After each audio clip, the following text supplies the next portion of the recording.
أعوذ بالله من الشيطان الرجيم بسم الله الرحمن الرحيم إن الحمد لله والصلاة والسلام على رسول الله رب اشرح لي صدري ويسر لي أمري واحلل عقدة من لساني يفقه قولي اللهم انفعنا بما علمتنا وعلمنا بما ينفعنا من أمين يا رب العالمين. Alhamdulillah, para pendengar sekalian, puji syukur kehadirat Allah Subhanahu wa taala yang mana telah memberikan kita banyak sekali nikmat, khususnya nikmat iman, Islam dan juga ihsan. Kemudian salawat dan salam haruslah senantiasa kita haturkan kepada Allah Subhanahu wa taala agar senantiasa tercurah kepada baginda Nabi Muhammad sallallahu alaihi wasallam yang mana dengan usaha beliaulah hari ini kita dapat merasakan indahnya Islam. Baik para pendengar sekalian, insya Allah pada kesempatan yang berbahagia ini kita akan kembali belajar tafsir dan juga tadabbur yang pada kesempatan kali ini akan masuk kepada surat Al-Fil atau kita menyebutnya sebagai surah gajah, fil, gajah ya. Jadi surat Al-Fil ini adalah surat Makkiyah yang mana turun atau diwahyukan oleh Allah Subhanahu wa taala dalam periode dakwah Nabi Muhammad SAW di Mekah. Saat itu ada segerombolan orang yang bertanya kepada Nabi Muhammad SAW tentang Amul Fil, tahun gajah, yaitu tahun di mana pasukan bergajah menyerang Ka'bah. Ini juga menjadi salah satu bukti bahwa Nabi Muhammad SAW adalah benar-benar utusan Allah. Surat ini terdiri dari 5 ayat, hanya 5 ayat.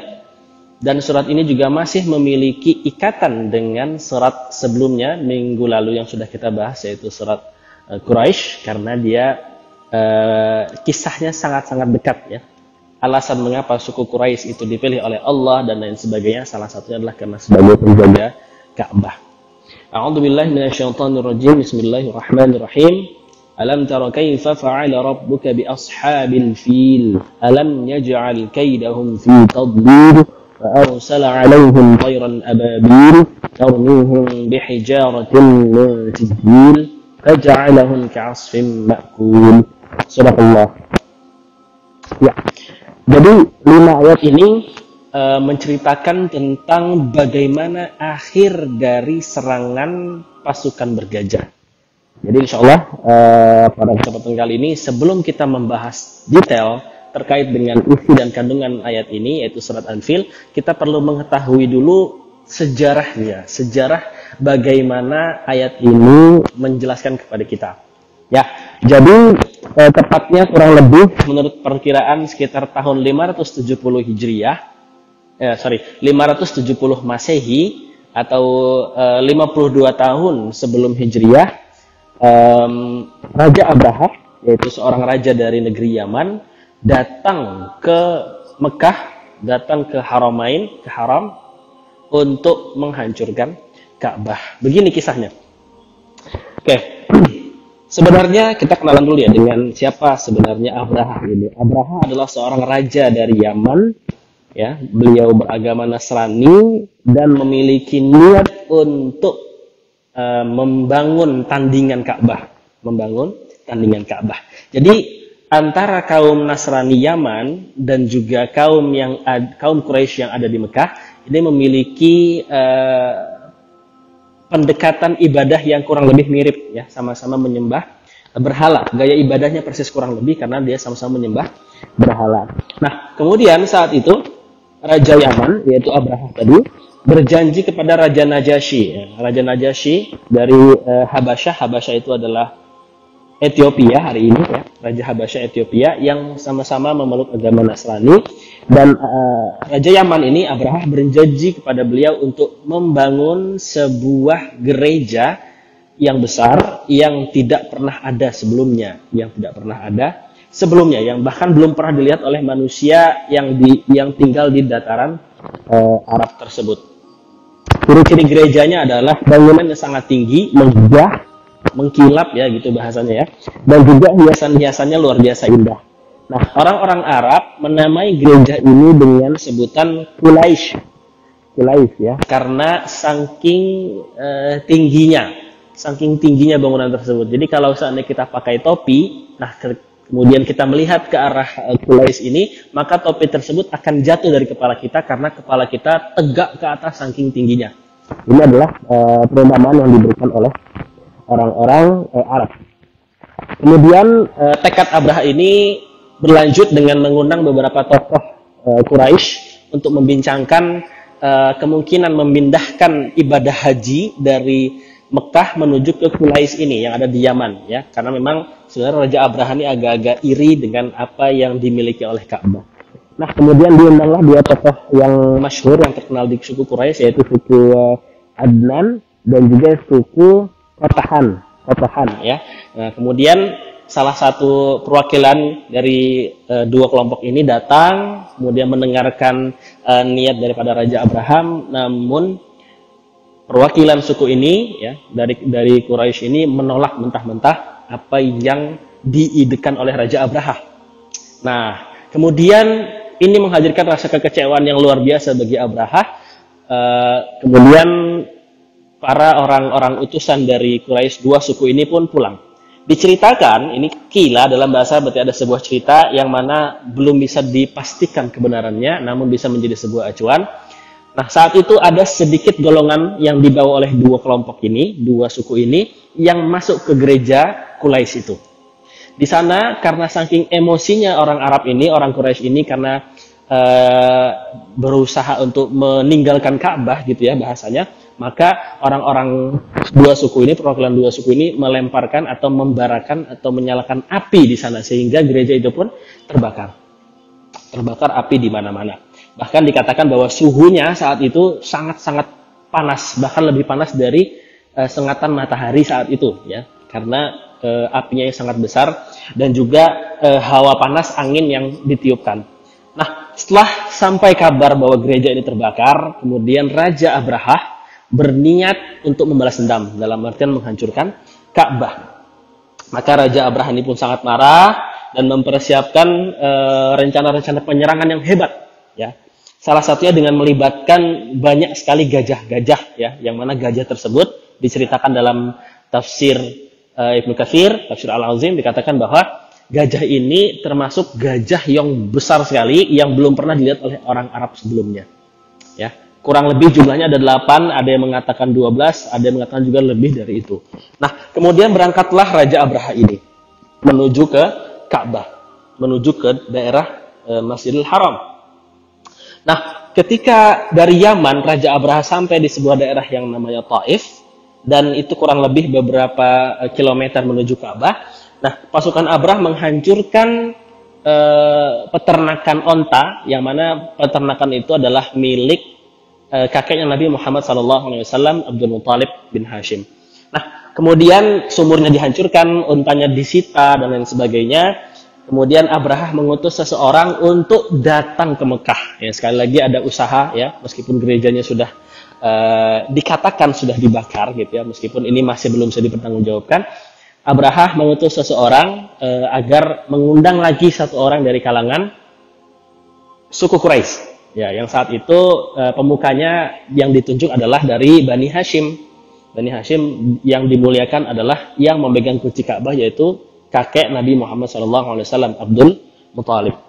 Kemudian diceritakanlah alasan-alasan penyerangan tersebut dan sebagainya. Kemudian jawaban Abu Thalib ini yang luar biasa, yang perlu kita cermati dan kita tadabburi betul-betul. Demi Allah, kita orang-orang Quraisy tidak berniat untuk meladeni permusuhan mereka, tidak berniat untuk menghalangi mereka menghancurkan Ka'bah, tidak berniat untuk melawan mereka, karena memang dari segi kekuatan jelas tidak imbang, ditambah lagi ada pasukan gajah, ada gajah-gajah yang besar yang kita tahu sendiri kalau sekali langkah, dua kali langkah tentu sudah banyak merusak perumahan dan sebagainya. Kemudian setelah berbincang lama dengan perwakilan Raja Abraha ini, diajaklah Abdul Muthalib untuk bertemu dengan Raja Abraha. Sesampainya bertemu dengan Raja Abraha, kemudian Abdul Muthalib, kakek Nabi Muhammad SAW, meminta sebuah permohonan. Wahai Abraha, telah sampai kabar kepadaku bahwa engkau telah mengambil onta-ontaku, kemudian menghancurkan sumur-sumur air yang ada di sana. Aku minta engkau mengembalikan itu. Aku minta engkau mengembalikan itu. Raja Abraha terkejut. Bagaimana mungkin seorang pemuka dari kelompok Quraisy, yaitu Bani Hashim, Abdul Muthalib yang diamanahi sebagai pemegang kunci Ka'bah saat itu, justru menagih onta-ontanya, bukan justru memohon-mohon agar Ka'bah itu tidak dihancurkan oleh pasukan Abraha. Ini yang luar biasa dan Abraha sangat terkejut. Kemudian ditanyalah oleh Raja Abraha, "Wahai engkau utusan dari Quraisy, kenapa engkau malah datang ke sini dan membahas tentang onta-ontamu? Mengapa engkau tidak membahas tentang Ka'bahmu yang sebentar lagi akan kami serang? Akan kami datangi dan kami hancurkan?" Kemudian Abdul Muthalib menjawab, "Wahai Tuan Raja, sebenarnya aku adalah Rob." Rob ini kan kita bisa mengartikan Tuhan ya, tapi dalam literatur Arab itu sebagai pemilik, pengatur, dan lain sebagainya maknanya ya. Bahwa kemudian Abdul Muthalib menjawab, "Wahai Tuan Raja, aku adalah Rob, pemilik dari unta-untaku. Maka aku ingin mengambil kembali apa yang menjadi milikku. Namun Ka'bah memiliki Robnya sendiri, dan aku bukanlah Rob Ka'bah.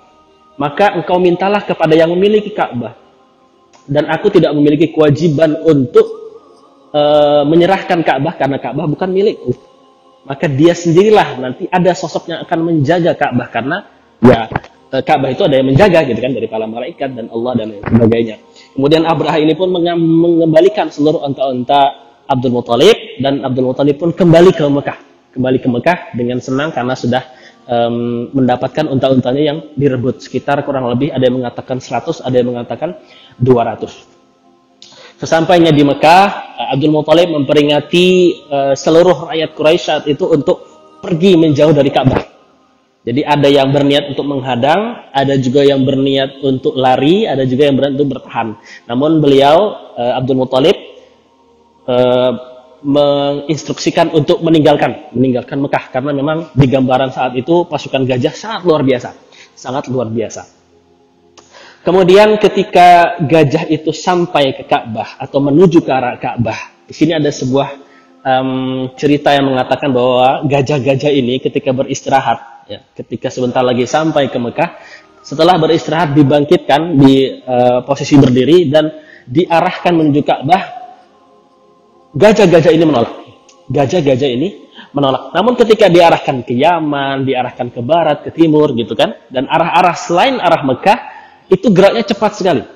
Sampai akhirnya orang-orang prajurit-prajurit itu meletakkan sebuah rantai di leher-leher gajah itu supaya bisa diarahkan menuju ke Ka'bah. Singkat cerita, berhasillah Ka'bah ini bergerak menuju Mekah, dan kemudian kita tahu sendiri nanti kisahnya ada di surat Al-Fil gitu ya, keterangan lebih lanjutnya dijelaskan. Di situ ada burung ababil yang membawa 3 batu api gitu ya, 1 ada di paruhnya dan 2-nya ada di masing-masing kaki kiri dan kaki kanannya.